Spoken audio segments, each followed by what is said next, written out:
नोकऱ्या कसल्या शोधताय? इथे 28 वर्षाच्या तरुणानं शेतीसोबतच स्वतःचा व्यवसाय चालू केलाय. कसं? सांगतो. 2020च्या कोविड नंतर तर जगण्याचे सर्व संदर्भच बदलले.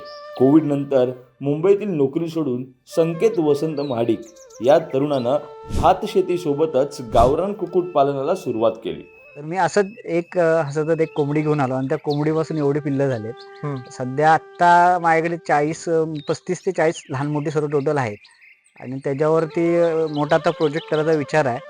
आणि प्रत्येक कोकणात राहणाऱ्या तरुणाने सध्या तर हा आपल्या घराला थोडासा आर्थिक व्यवस्थेला हातभार लागावा म्हणून कुक्कुटपालन किंवा शेळीपालन केली पाहिजे. एका कोंबडीपासून त्याने आता जवळजवळ 40 ते 50 पक्ष्यांची वाढ केली आहे.